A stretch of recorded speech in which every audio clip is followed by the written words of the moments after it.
নমস্কার বন্ধুরা, আমার চ্যানেলে আপনাদের সবাইকে স্বাগত। যারা কলকাতায় থাকেন, দাদা বৌদির বিরিয়ানির নাম তো নিশ্চয়ই শুনেছেন। দূর দূর থেকেও বহু মানুষ দাদা বৌদির বিরিয়ানি খেতে আসছেন। এছাড়াও এমন অনেক কলকাতাবাসী আছে যারা সময়ের অভাবে বা দূরত্বের জন্য ব্যারাকপুরে এসে দাদা বৌদিতে বিরিয়ানিটা এনজয় করতে পারছেন না। সেই জন্য মন খারাপ করার কোনো কারণ নেই। এই রেসিপিটা ফলো করলেই একদম দাদা বৌদির মতন বিরিয়ানি বাড়িতেই বানিয়ে নিতে পারবেন। তাই আমি যখনই বাড়িতে বিরিয়ানি বানাই এই স্টাইলেই বানিয়ে থাকি। আমার খুবই পছন্দের এই রান্নার পদ্ধতিটি আপনাদের সাথে শেয়ার করলাম। তাই আর কথা না বাড়িয়ে রান্নাটা শুরু করা যাক। বিরিয়ানি বানানোর জন্য সবার প্রথমে আমরা এখানে চালটাকে ভালো করে ধুয়ে নেব। আমি এখানে বাসমতি চাল নিয়েছি।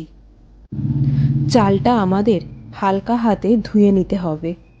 বারবার জল পাল্টে পাল্টে ধুয়ে নিতে হবে, ঠিক যতক্ষণ না চাল থেকে পরিষ্কার জল বেরোচ্ছে। আমি একার জন্য বাড়িতে করছি, তাই আমি 250 গ্রাম মতন চাল নিয়েছি। ভালো করে চালটাকে ধুয়ে নেবেন। জলটা পরিষ্কার হয়ে গেলে বুঝবেন চাল ধোয়া কমপ্লিট হয়ে গেছে। চালটাকে প্রায় 45 থেকে 1 ঘন্টা মতন ভিজিয়ে রাখতে হবে। এর পরের স্টেপে আমরা দাদা বৌদিতে ঠিক যেরকম গরম মশলা বানানো হয় ঠিক তেমন একইভাবে আমরা গরম মশলাটা বানিয়ে নেব। গরম মশলাটা বানানোর জন্য যা যা লাগছে আমি স্ক্রিনে দিয়ে দিলাম। চাল ভেজানো হয়ে গেল আর গরম মশলা বানানোও হয়ে গেছে। এবার একটা মিশ্রণ বানিয়ে নেব। মিশ্রণটি বানানোর জন্য আমাদের লাগবে হচ্ছে দুধ। এর মধ্যে 1 টিস্পুন কেওড়া জল, 1 টিস্পুন গোলাপ জল আর হাফ টিস্পুন মতন মিঠে আতর ব্যবহার করেছি। দাদা বৌদিতে মোষের দুধ ব্যবহার করা হয়, কিন্তু আমি বাড়িতে নর্মাল দুধই ব্যবহার করেছি। খোয়া ক্ষীর অ্যাড করেছি দুধের সাথে। এর সাথে কেশর ভিজিয়ে রাখতে হয়। আমার বাড়িতে কেশর ছিল না, তাই আমি দেইনি। এরপর আদা রসুনের জল বানাতে হবে। আদা আর রসুনটাকে ভালো করে মিক্সিতে পেস্ট করে একটা ছাঁকনির মাধ্যমে ছেঁকে জলটা বার করলেই আদা রসুনের জল হয়ে যাবে। এবার একটা পাত্রে আমি নিয়ে নিচ্ছি সাদা তেল। সাদা তেলটা যখনই একটু গরম হয়ে আসছে, আগে থেকে লম্বা লম্বা করে কেটে রাখা পেঁয়াজটা ছেড়ে দিলাম। এখন আমরা পেঁয়াজটাকে খুব ভালো করে ভেজে নিচ্ছি। যখনই দেখবেন পেঁয়াজটা এরকম লাল হয়ে এসছে, পেঁয়াজটা এরকম সোনালি রং হয়ে গেলে আমরা এখানে দিয়ে দেব আদা রসুনের জলটা। আদা রসুনের জলটা দিয়ে ভালো করে নাড়াচাড়া করে নিতে হবে, যাতে আদা রসুনের কাঁচা গন্ধটা চলে যায়। এখানে কিন্তু আদা রসুনের জলটাই ব্যবহার করতে হবে। প্রায় 2 গ্লাসের মতন জল আমি অ্যাড করলাম। এই বিরিয়ানিটা বানানোর জন্য পেঁয়াজ ভাজাটা খুবই ইম্পর্টেন্ট একটা বিষয়। একটু বেশি লাল হয়ে ভাজা হয়ে গেলেই বিরিয়ানিটা কিন্তু তেতো হয়ে যাবে। তাই জলটা কিন্তু হাতের সামনেই রাখতে হবে, যাতে ঠিক সময় জলটা দিতে পারেন। জলটাকে এবার কিছুক্ষণের জন্য ফুটতে দিতে হবে। জলটা একবার ফুটে গেলেই রং আসার জন্য দিয়ে দেবো কাশ্মীরি লঙ্কার গুঁড়ো। এখানে কাশ্মীরি লঙ্কার গুঁড়োর ব্যবহারটা একটু বেশিই করতে হবে। এরপর হলুদ গুঁড়ো 1 চামচ দিয়ে দিচ্ছি। জলের রংটা এমন হয়ে গেলেই তখনই বিরিয়ানির জন্য আলুটা দিয়ে দেবেন। আলুগুলো মাঝারি সাইজের হলে তাহলে গোটা রাখবেন, এবং এরকম যদি বড় হয় তাহলে 1/2 করে দিয়ে দেবেন। আলুগুলোকে খুব ভালো করে জলের সাথে মিশিয়ে নিতে হবে। আলুগুলো বয়েল করার জন্য ছেড়ে দিতে হবে। আমি একটু ঢাকা দিয়ে রাখলাম যাতে সেদ্ধটা তাড়াতাড়ি হয়ে যায়। আমি যে সাইজের আলুগুলো এখানে নিয়েছি, এগুলো বয়েল করতে আমার সময় লেগেছে 15 থেকে 20 মিনিটের মতন। আলু বয়েল করার সময় আমাদের দিয়ে দিতে হবে স্বাদ মতো নুন। আমি এখানে 2 চামচ মতন দিয়েছি। আলুগুলো মাঝে মাঝেই সেদ্ধ হচ্ছে কিনা দেখে নিতে হবে।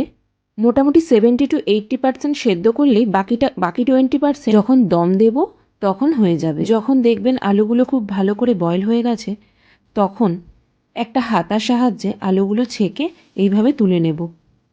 এবার ওই একই পেঁয়াজ ভাজার জলে দিয়ে দিতে হবে চিকেনটা। তার আগে আমি একটা তেজপাতা দিয়ে দিয়েছি।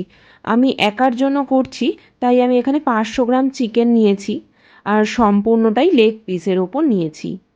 এবার এই জলের মধ্যেই চিকেনটাকে ভালো করে সেদ্ধ করে নিতে হবে। সেদ্ধ করার সময় ওই একই আদা রসুনের জলটা এর মধ্যে দিয়ে দিলাম। আপনারা যতটা পরিমাণে বিরিয়ানি বানাবেন চিকেনের পরিমাণটাও ততটাই নেবেন। চিকেনটা সেদ্ধ হওয়ার জন্য একটু ঢাকা দিয়ে রাখলাম। ঢাকনাটা খুলে একটু নেড়ে চেড়ে দেখে নিলাম চিকেন থেকে বেশ কিছুটা জল বেরিয়েছে, তাই হাই ফ্লেমে একটু জলটা টানিয়ে নিলাম। এই সময় একটা বিরিয়ানি মশলা যে বানিয়ে রেখেছিলাম সেই বিরিয়ানি মশলাটা একটু দিয়ে দিলাম। চিকেনটা মোটামুটি 70-80% সেদ্ধ হলেই হবে। এই সময় বেশ গ্রেভি হয়ে তেলটা ছেড়ে এসেছে দেখুন। এই অবস্থায় গ্যাসের ফ্লেমটা বন্ধ করে দিলাম। গ্যাসের আঁচটা বন্ধ করার পর কিছুক্ষণ রেস্টিংয়ে রাখলাম।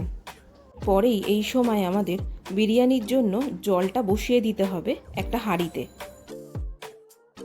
বিরিয়ানির হাঁড়ির ঢাকার ওপরে আমাদের দিয়ে দিতে হবে 4-5টা লবঙ্গ, অল্প গোলমরিচ, 4টে এলাচ আর নুন। জলটার সাথে সাথেই এই মশলাগুলোও গরম হয়ে যাবে। তারপর আমি দিয়ে দিলাম ধোয়া চালটা। বাসমতি চালটা আমি হাঁড়িতে দিয়ে দিলাম। হাঁড়ির চাল ফোটা অবধি অপেক্ষা করলাম এবং হালকা হাতে একটু নেড়ে চেড়ে দেখে নিলাম। চাল মোটামুটি 70% হয়ে এলেই জল ঝরিয়ে দেবো। বিরিয়ানি দম দেওয়ার জন্য মোটামুটি একটু মোটা ধরনের হাঁড়ি বা পাত্র হলে ভালো হয়। আমি এখানে যেই পাত্রে চিকেনটা করেছি ওই পাত্রেই আলুগুলো চিকেনের মধ্যেই সাজিয়ে দিলাম। সাথে গ্রেভিটা আছে আর ওই দুধের মিশ্রণটা খোয়াকের সমেত ওটাও মিশিয়ে দিলাম। চালটাও রেডি। এর মধ্যে একটা জালি হাতার সাহায্যে পুরো রাইসটাকে তুলে ভালো করে সাজিয়ে নিলাম। হালকা হাতে পুরো পাত্রটার মধ্যে সমান পরিমাণে রাইসটা ছড়িয়ে দিতে হবে। আশা করছি প্রতিটা স্টেপই আপনারা বুঝতে পারছেন। এরপর আমরা আগে থেকে করে রাখা সেই বিরিয়ানি মশলাটা ওপর থেকে ছড়িয়ে দেব। বিরিয়ানি মশলাটা চিকেন লেয়ারিংয়ের সময় দিয়ে দিলেও হয়। এরপর আমি একটু ঘি ছড়িয়ে দিলাম 2 চামচ মতো, আর দুধের মিশ্রণটা আবারও দিয়ে দেবো।